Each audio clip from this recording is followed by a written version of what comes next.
Good morning दोस्तों, आज है 16 सितंबर। हम लोग डिस्कस करने वाले हैं द हिंदू का एक एडिटोरियल और ये कम्प्लीटली हिंदी में रहने वाला है। आपको यहाँ मिलने वाला है वोकैबुलरी का ऐसा तड़का जिसे देखकर हर कोई है भड़का कि ऐसी वोकैबुलरी जो हमेशा एग्जाम में पूछी जाती है वही डिस्कस की जाती है यहाँ पे। आज का एडिटोरियल है मिसप्लेस्ड मिस्ट्री। मिसप्लेस्ड का मतलब होता है गलत जगह किसी चीज़ को रख देना। मिस्ट्री का मतलब होता है रहस्य, यानी कि रहस्य बनाना या रहस्य रख देना। तो जो रहस्य बनाया गया है ना वो गलत जगह बनाया गया है, कहने का मतलब ये है। अब रहस्य बनाया किस बात का गया है आगे देखिए। स्पेशल सेशन ऑफ पार्लियामेंट, इसका मतलब हुआ कि पार्लियामेंट का स्पेशल सेशन की बात हो रही है। ठीक है, कुड हैव डन, किया जा सकता था, परफेक्ट बनाने की कोशिश की है। विद अ लॉट लेस, मैं यहाँ लॉट लिख दूँ, लॉट का मतलब ज़्यादा होता है और लेस का मतलब कम होता है, यानी कि बहुत कम की बात कर रहा है। सीक्रेसी का मतलब गोपनीयता। मैं लिख देता हूँ यहाँ पे कि जो गोपनीयता बनाया गया, ये रहस्य बनाया गया, वो कम बनाया जा सकता है अराउंड इट। किसके अराउंड इट? स्पेशल सेशन के। यानी कि स्पेशल सेशन में जो भी गोपनीयता बनाई गई है, रखी गई है, वो कम की जा सकती थी। गलत जगह बनाई गई है गोपनीयता, क्योंकि किसी भी एमपी को बुलाया तो गया है सेशन के लिए कि स्पेशल सेशन है, लेकिन उसे ये नहीं बताया गया कि कौन से बिल पर डिस्कस होगा। ठीक है, तो प्रिपेयर कैसे करेगा, वो कैसे अपनी बात रखेगा। तो इसीलिए बोला गया है ये मिसप्लेस मिस्ट्री, यानी कि जो मिस्ट्री बनाई गई है वो गलत जगह बनाई गई है। तो समझ में आ गया। टाइटल सब टाइटल आई होप दोनों ही क्लियर होंगे आपको। ठीक है, अब मैं क्या करता हूँ, सीधा सीधा मैं चलता हूँ बुकैप पर, क्योंकि बुकैप वो है जो कि आपको हमेशा एग्जाम में मिलने वाली है। और कुछ मैंने PYQ के क्वेश्चंस लिए हुए हैं जो कि फिल इन द ब्लैंक्स के हैं। अगर आपने बुक कर लिए तो समझ लेना आपकी तैयारी सही चल रही है। अगर नहीं कर पाए तो इसका मतलब और एफर्ट करने की ज़रूरत है। कुछ वर्ड हैं, बहुत बेहतरीन वर्ड हैं, ये समझिए आप। पहला वर्ड है एनिग्मा। एनिग्मा का मतलब रहस्य होता है, मिस्ट्री होता है, सीक्रेट कह सकते हैं हम। ठीक है, और बेहद इंपॉर्टेंट वर्ड है। नेक्स्ट है इंट्रीग। इंट्रीग का मतलब पहली नुमा, जिसको हम कठिन बोलते हैं, जैसे बोलते हैं इंट्रीग क्वेश्चन, वो वाली चीज़। कन्नाइब बोल सकते हो, स्कीम बोल सकते हो आप। ठीक है, फोर्थ कमिंग का मतलब होता है आगामी या आने वाला। अप्रोचिंग बोल सकते हो, कमिंग बोल सकते हो आप। ठीक है, एम्ब्लेम का मतलब प्रतीक होता है, जैसे कि हमारा एम्ब्लेम है। लक्षण बोल सकते हो, visual object representing a type, यानी कि एक ऐसा कोई ऑब्जेक्ट जो हमें बताए कि ये चीज़ है। ठीक है, जिसको एलिगरी बोल सकते हो आप। एवीड का मतलब बचना होता है या बच निकलना कह सकते हैं हम, जिसे अवॉइड बोल सकते हो, सरकमवेंट भी बोल सकते हो आप। By the book. By the book का मतलब बहुत अच्छे फ्रेज है और इसका मतलब होता है कि एकदम नियमानुसार, अकॉर्डिंग टू रूल्स स्ट्रिक्टली, यानी कि रूल को फॉलो करते हुए बहुत ही सख्ती के साथ।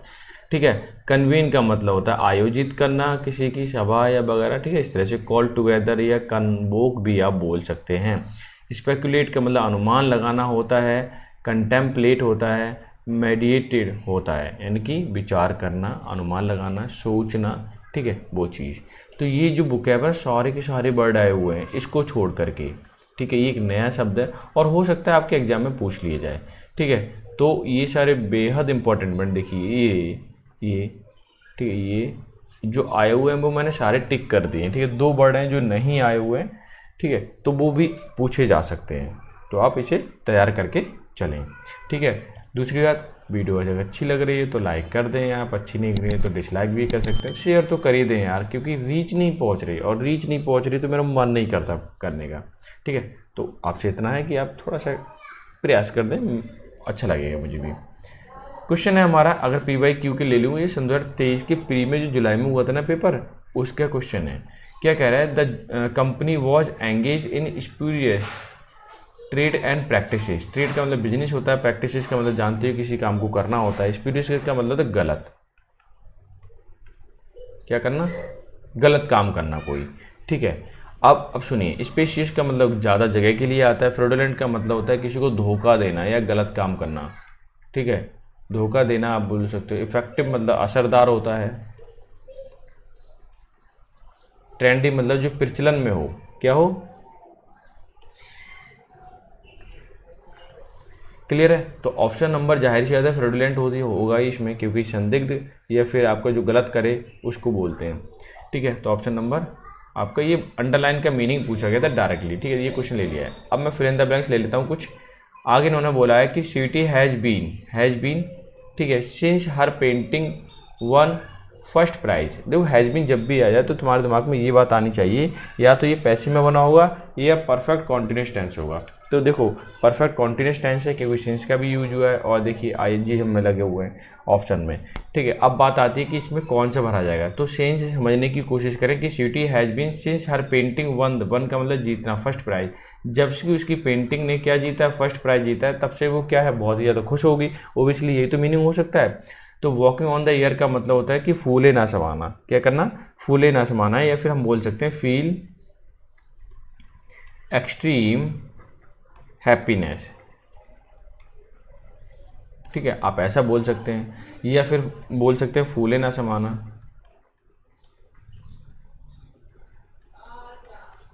ठीक है, ऐसा बोल सकते हैं हिंदी में। Walking into the lion's den, यानी कि शेर की गुफा में चलना, ये तो कोई मतलब ही नहीं बनता यहाँ पे।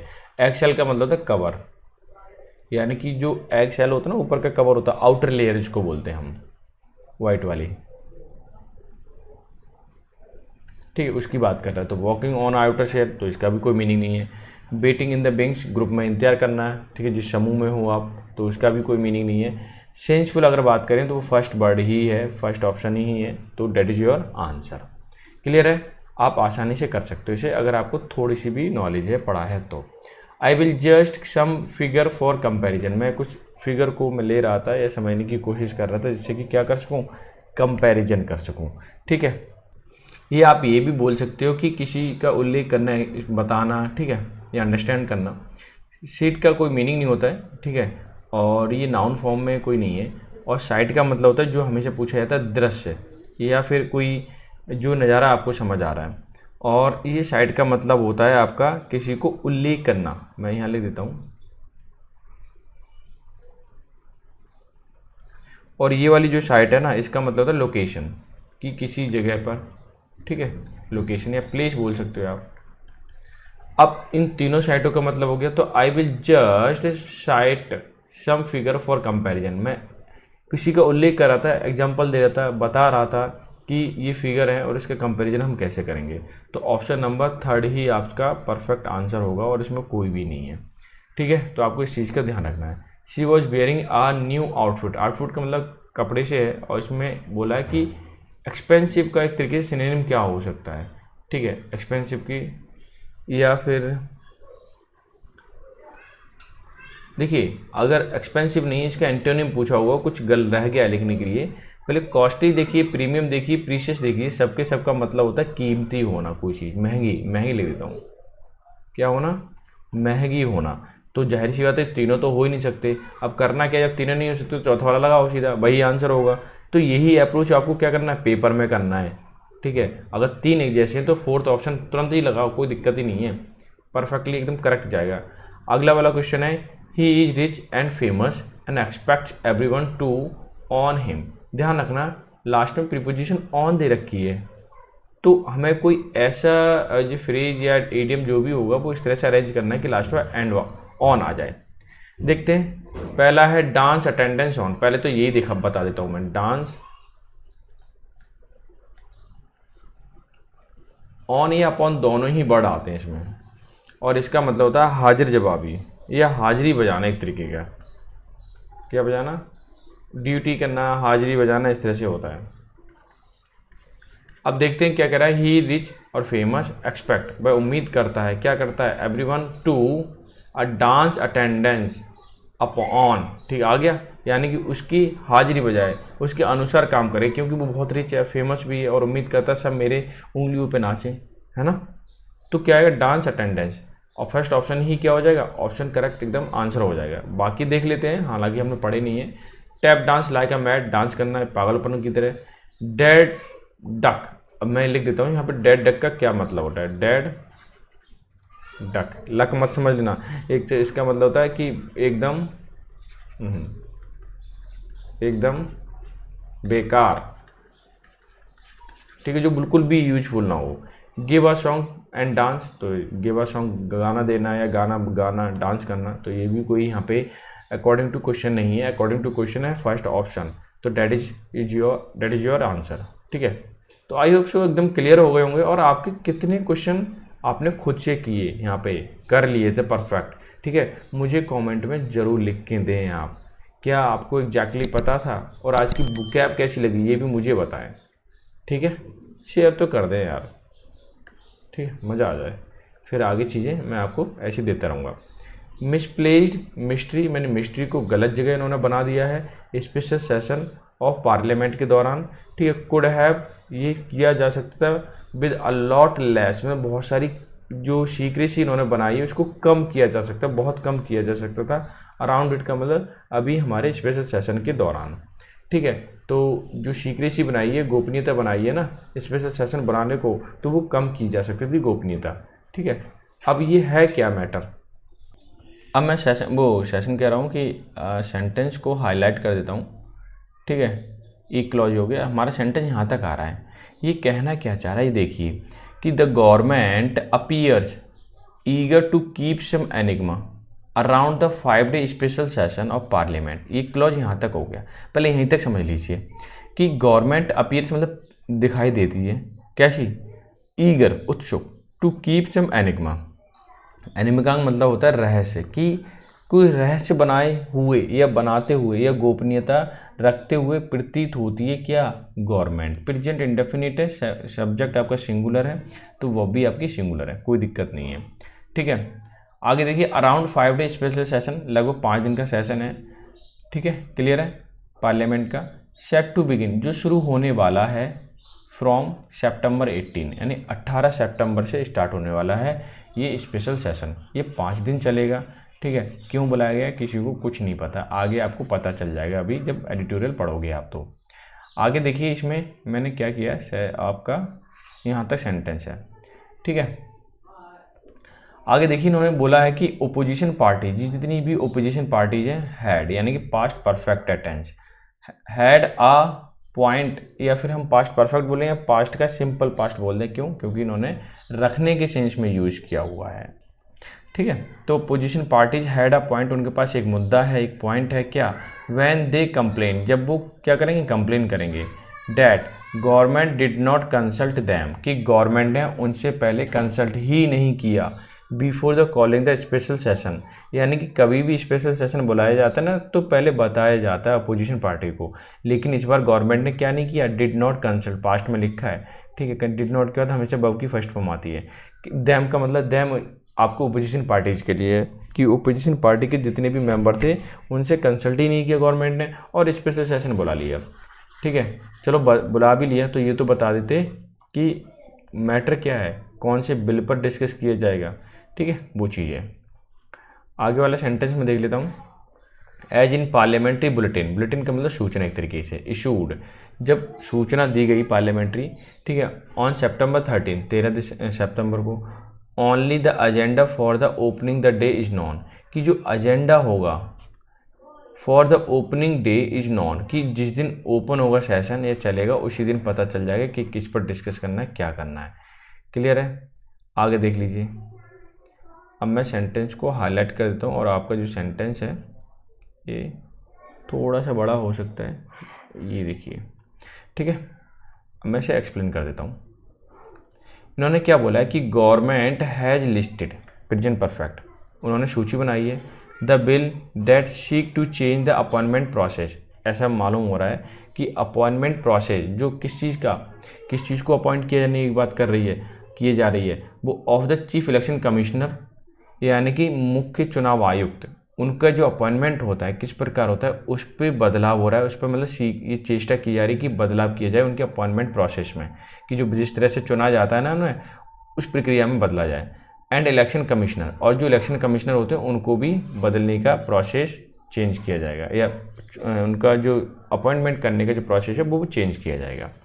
क्लियर, बिच जो ओपोजिशन इज प्रिपेयरिंग, ऐसा लग रहा है ओपोजिशन जो है प्रिपेयरिंग हो रही, तैयार हो रही है, to corner the government on as it gives the ruling party excessive control over the appointment the process, कि उनको ऐसा लग रहा है अपोजिशन पार्टी को, वो प्रिपेयर कर रही है पहले अपने आप को कि गवर्नमेंट जो देने वाली है या एक्सेसिव कंट्रोल, ठीक है, ओवर द अपॉइंटमेंट प्रोसेस, कि जो अपॉइंटमेंट प्रोसेस है वो गवर्नमेंट का कंट्रोल रहने वाला है। ठीक है, क्या रहने वाला है उन पर, गवर्नमेंट का कंट्रोल रहने वाला है, मतलब नया एक मैटर आ गया है। अगर गवर्नमेंट का कंट्रोल इलेक्शन कमीशन पर ज़्यादा रहेगा तो इसका मतलब इलेक्शन फेयर नहीं हो सकते, क्योंकि वो अपनी मनमानी कर सकते हैं उसे कंट्रोल में लेकर के। अगर मनमानी हुई तो इसका मतलब फिर ये हो गया कि एक ही सरकार रहेगी, ठीक है, जो भी रहेगी, जो आ जाएगी वही रहेगी। आगे देखिए, government also proposes holding a debate, government ने प्रस्ताव रखा या रखती है कि डिबेट रखी जाएगी parliamentary journey of 75 years starting from the संविधान सभा, की संविधान सभा जब से स्टार्ट हुई, ठीक है, पार्लियामेंट्री जर्नी की बात हो रही है। इसमें बोला गया है कि जैसे कि achievement, experience, memories and learning and intrigue topic, कि एक ऐसे टॉपिक है जो रहस्यमय टॉपिक हैं और इस पर डिस्कस करना, ठीक है, किया जाएगा। जैसे कि क्या क्या अब तक हमने अचीवमेंट किया, जैसे कि जो नई पार्लियामेंट बनी है ना, और पुरानी पार्लियामेंट का फेयरवेल होने वाला है। क्या होने वाला है, फेयरवेल, यानी पुरानी जो पार्लियामेंट है उसको छोड़ करके नई पार्लियामेंट में हम एंट्री करने वाले हैं। तो उस पर जो पुरानी पार्लियामेंट थी उस पर हमने क्या क्या अब तक हमने चेंज किया है, एक्सपीरियंस क्या रहा है, हमारी यादें क्या रही हैं, वो सब क्या की जाएंगी, थोड़ी सी बातचीत की जाएगी इस पर। क्लियर। आगे सेंटेंस हमारा ये है, देखिए इन्होंने क्या बोला है, ये आप देखने की कोशिश करें। लिस्टेड डिबेट कुड बैल बी फॉर फेयरवेल, लिस्टेड जो डिबेट की बात की गई है, किस किस मैटर पर डिबेट की जाएगी, वो फेयरवेल की है, मतलब विदाई की। एड्रेस किया जाएगा टू द प्रेजेंट पार्लियामेंट, जो कि सर्कुलर में है, नहीं ओल्ड वाला, सीधे सीधे हम कह सकते हैं ओल्ड जो बिल्डिंग है। Which was design by the sir Herbert baker के द्वारा एंड सर एडविन लुटियन के द्वारा क्या किया गया था, डिजाइन किया गया था। मैं आपको बता दूं, ये वाला जो क्वेश्चन है कि पार्लियामेंट किसने डिजाइन की, एडविन लुटियन, ये आया हुआ क्वेश्चन है, एक बार नहीं कई बार, और हर्बर्ट भी आया हुआ है। तो आप इनको ना अच्छे से पढ़ लें, क्वेश्चन बन सकता है आपके एग्जाम के पॉइंट ऑफ व्यू से। आगे देखें, एंड इनॉग्रेटेड इन जनवरी 1927, और ये इनॉग्रेट मतलब इसका शुभारंभ किया गया था, ठीक है, फीता काटा गया था किसके द्वारा, वाइसराय लॉर्ड इरविन के द्वारा। एज कब काटा गया था, 1927 में, ध्यान रखना 1927 में। As the seat of the imperial legislative council, किसके रूप में, सीट ऑफ इम्पीरियल, ठीक है, लेजिस्लेटिव काउंसिल के रूप में इसका मैंने विधानसभा के रूप में इसे क्या किया गया था, इसका फीता कटिंग हुआ या फिर शुभारंभ किया गया था 1927 में वाइसरॉय ऑफ इरविन के द्वारा। ठीक है, मैं सेंटेंस को हाईलाइट कर देता हूँ। अब आगे देखिए, the new building which is triangular shape, पुरानी वाली कैसी है, सर्कुलर में है, अब नई वाली कैसी है, ट्रायंगुलर शेप में। Has been waiting to receive parliamentarian, parliamentary में जो सदस्य हैं, ठीक है, उनको आने का इंतजार कर रही है सिंस May 28, कब से, 28 मई से। व्हेन इट वाज इनॉग्रेटेड, जब इसका शुभारंभ किया गया था प्रधानमंत्री जी के द्वारा, हमारे प्राइम मिनिस्टर मोदी के द्वारा, ठीक है, तब से ये इंतजार कर रहे हैं, मतलब अभी तक कोई सेशन हुआ नहीं है, अब सेशन उसमें ही लागू होगा, ठीक है, चलेगा। अच्छा, ऐसा बनाने की जरूरत क्यों पड़ी, इसका थोड़ा जिक्र यहाँ भी क्या हुआ है, तो अगले सेंटेंस में हम इसे भी देख लेते हैं। क्या बोला है, it was not use during the monsoon session, monsoon session में नई जो बिल्डिंग थी उसको इस्तेमाल नहीं किया गया। Held between July 20 and August 11, कि जुलाई में 20 जुलाई से अगस्त 11 तक वहाँ पे मानसून सेशन चला, तो वो सर्कुलर वाले में यानी पुरानी बिल्डिंग में या पुरानी पार्लियामेंट में चला था। आगे इन्होंने क्या बोला है, no official explanation has been forthcoming on why the session was not held on there, कि कोई भी ऑफिशियल एक्सप्लेनेशन तो आई नहीं है अभी तक, ठीक है, आती हुई नहीं नज़र आ रही है और ना ही आई है कि वहाँ पे सेशन क्यों लागू नहीं किया गया या सेशन क्यों नहीं लगाया गया था न्यू वाली बिल्डिंग में। क्लियर, तो हमारा फर्स्ट पैरा ओवर हो गया। अब हम सेकंड पैरा पे चलते हैं, इसे भी मैं हाईलाइट करता हूँ। ये देखिए, ये सेंटेंस आपका यहाँ तक है। इन्होंने क्या बोला है कि viceroy Irwin had presented the circular building as a emblem of permanence, ठीक है, कि इन्होंने बोला था कि जो वाइसरॉय इरविन थे, जब उन्होंने प्रेजेंट किया था सर्कुलर बिल्डिंग को, किसके रूप में, प्रतीक के रूप में। किसका प्रतीक, परमानेंस, मतलब वहाँ पे परमानेंस ही रहेगी, परमानेंट चीज़ें रहेंगी। The building will be retiring 96 years, कि बिल्डिंग अब 96 साल बाद रिटायर हो रही है। 4 ईयर शॉर्ट, 4 साल की कमी है, ऑफ सेंचुरी, यानी शताब्दी करने में केवल 4 साल की कमी है। अगर सन 2027 में होती तो पूरे 100 साल हो जाते, यानी सेंचुरी बन जाती, ठीक है ना। फिलहाल 4 साल की कमी है और ये क्या हो रहा है, रिटायर हो गई हमारी ओल्ड बिल्डिंग सर्कुलर वाली। क्लियर। आगे देखिए इन्होंने क्या कहा है कि for India's growing population, India की पॉपुलेशन बढ़ती जा रही है, it's parliament need to be bigger, और ज़रूरत है कि पार्लियामेंट बढ़ती जाए, इट्स जो है पसेसिव फॉर इंडिया के लिए, ठीक है, एंड कंसिक्वेंटली उसके परिणाम स्वरूप, किसके परिणाम स्वरूप, पॉपुलेशन बढ़ना, पॉपुलेशन बढ़ेंगे तो क्या करेंगे हम, ठीक है, तो बिल्डिंग तो बड़ी बनानी पड़ेगी, द बिल्डिंग टू, यानी कि बिल्डिंग भी बड़ी करनी पड़ेगी, ठीक है। आगे बोला but democracy is not about building, but हमारी डेमोक्रेसी कोई बिल्डिंग नहीं है, ठीक है, डेमोक्रेसी वो बहुत ही वाइब्रेंट है, चेंज होती रहती है, ठीक है, अच्छे के रूप में, मैं ये कहना चाह रहा हूँ, ठीक है, तो गलत मीनिंग मत निकालना, क्लियर, क्योंकि लिखित संविधान हमारा ही है सबसे बड़ा दुनिया के अंदर। पार्लियामेंट आफ्टर ऑल, जो हमारा पार्लियामेंट है, is a place for opposition, opposition वालों के लिए एक प्लेस है, टू हैव इट्स से, दो गवर्नमेंट माइट हैव इट्स वे, कि गवर्नमेंट कुछ ना कुछ कर सकती है, उनके पास एक रास्ता हो सकता है, बट और जो ओपोजिशन वाले हैं वो कुछ ना कुछ उस पर कह सकते हैं, अपनी बात रख सकते हैं, क्योंकि सरकार में जो है वही तो एग्जीक्यूट करेगा काम को, लेकिन जो ओपोजिशन वाले हैं उसकी निगरानी करेंगे कि काम सही किया जा रहा है या नहीं किया जा रहा है, ठीक है। तो ये हमारे पास क्या है, हमारे देश के अंदर बहुत ही खास बात है और अच्छी बात है। The Bharatiya Janata party has an absolute majority, पहली बात देखा है कि भारतीय जनता पार्टी के पास एब्सोल्यूट मेजॉरिटी है, ठीक है। Lok Sabha while it may not have similar numerical strength in the Rajya Sabha, जबकि लोकसभा में तो क्या है मेजॉरिटी एब्सोल्यूट, लेकिन सिमिलर नंबर नहीं है, यानी मेजॉरिटी नहीं है किसके अंदर, राज्यसभा के अंदर, किसकी, बीजेपी की, यानी भारतीय जनता पार्टी की। It remains the single largest party, ये कैसी रहती है, सिंगल लार्जेस्ट पार्टी रहती है, थैंक्स टू अलाई, वो धन्यवाद देना चाहती है जितने भी उनके जो गठबंधन किए गए सिंपैथेटिक पार्टी, जो गठबंधन करके साथ उनके साथ आई हैं।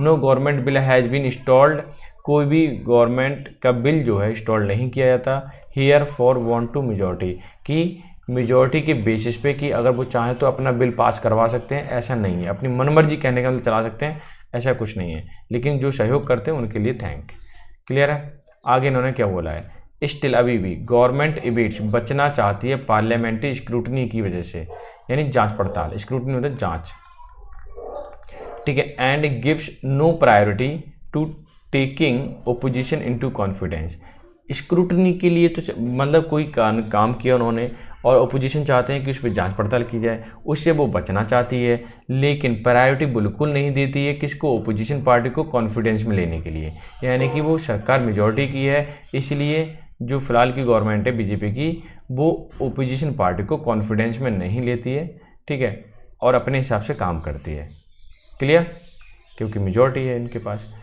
गवर्नमेंट इंसिस्टेड, गवर्नमेंट इंसिस्ट का मतलब होता है आग्रह करना, और इंसिस्ट के बाद जो प्रीपोजिशन आती है वो आती है ऑन, ये अपॉन भी हो सकता है।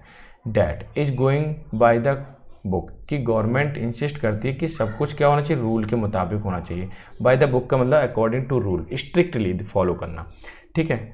A meeting of the floor leaders of all parties is being convened on Sunday, कि सबकी जो मीटिंग, जितने भी लीडर हैं उनकी मीटिंग होगी संडे वाले दिन, कन्वीन का मतलब होता है कि आयोजित की जाएगी, ठीक है।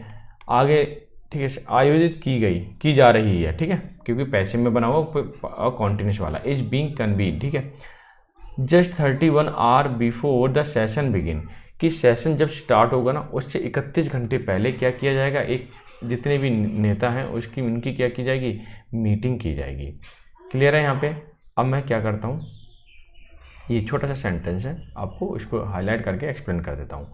इन्होंने क्या बोला है, देयर इज़ नो डायलॉग, कोई बातचीत नहीं, between the opposition and government to enable, मतलब लागू करने में, smooth functioning of the parliament, कि इसमें कोई भी बातचीत नहीं होगी कि पार्लियामेंट को स्मूथली कैसे चलाया जाए, जो वो सब जानते हैं, ठीक है, इसलिए इस पर कोई भी डिस्कशन या कोई भी बातचीत नहीं होगी।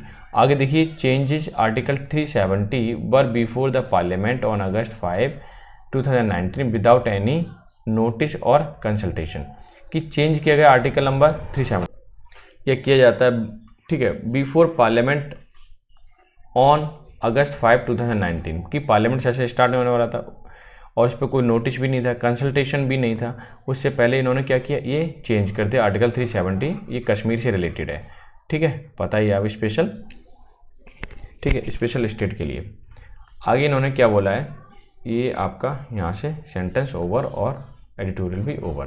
इन्होंने बोला if the opposition party have needlessly, मैंने बिना ज़रूरत के, स्पेकुलेटेड का मतलब बात, अगर बिना ज़रूरत के वो विचार करती हैं अबाउट द एजेंडा, कि एजेंडा क्या है, year in the concern about the special session and the government is partly responsible, कि उनका विषय, चिंता का विषय है कि स्पेशल सेशन में क्या होगा, गवर्नमेंट इज पार्टली रिस्पॉन्सिबल, तो उनको नहीं करनी चाहिए क्योंकि सारी चीज़ें गवर्नमेंट रिस्पॉन्सिबल करेगी। अगर वो सही से अगर मिसयूज कर रही चीज़ों का तो गवर्नमेंट ही रिस्पॉन्सिबल होगी, तो ज़्यादा परेशान होने वाली कोई बात नहीं है। ठीक है, तो सारी चीज़ें उसने क्या किया, एडिटोरियल ने एक्सप्लेन कर दी, एक एक चीज़ को बता दिया, क्यों हुआ, कैसे हुआ, क्या क्या किया इन्होंने। ठीक है, अब देखिए आप है ना, एडिटोरियल तो पूरे समझ आ गया होगा, वो कैब ले ली होगी। आप ना सबसे पहले क्या करें, इसको लाइक कर दें, ठीक है, और अपने दोस्तों को शेयर कर दें। दूसरा, शॉर्ट वीडियो ज़रूर देखा करें मेरी, कि शॉर्ट वीडियो में मैं क्वेश्चन डालता हूँ, फालतू की चीज़ नहीं डालता हूँ, बकवास भी नहीं करता। आपके लिए बहुत हेल्पफुल हो सकती हैं वो आपके एग्जाम के पीछे। ठीक है, और पूछोगे पीडीएफ कहाँ मिलेगी, पीडीएफ मिलेगी आपके टेलीग्राम चैनल पे। कहाँ है इसका लिंक, नीचे डिस्क्रिप्शन में आपको दे रखा है। आप इंस्टा पे भी फॉलो कर सकते हो, वहाँ पे भी मैं वीडियो डालता रहता हूँ ताकि आपके लिए हेल्पफुल हो। ठीक है, सारी चीज़ें द हिंदू से रिलेटेड होगी, जो कि आपके एग्जाम में 4 चांद लगा सकता है अगर आपने थोड़ा सा पढ़ने की प्रयास किया या कोशिश की। ठीक है, सेशन कैसा लगा मुझे ज़रूर बताएं कमेंट करके। ठीक है, और कम्युनिटी में जो पोस्ट डालता हूँ मैं, क्वेश्चन डालता हूँ, उसे ज़रूर टैकल किया करो ताकि, और इसका वीडियो तो मिलेगी आपको डेफिनेटली, तो आपको कॉन्फिडेंस आएगा कि आपका लेवल क्या है, आपकी तैयारी कितनी है। ठीक है, तब तक के लिए have a good day, take care, bye bye.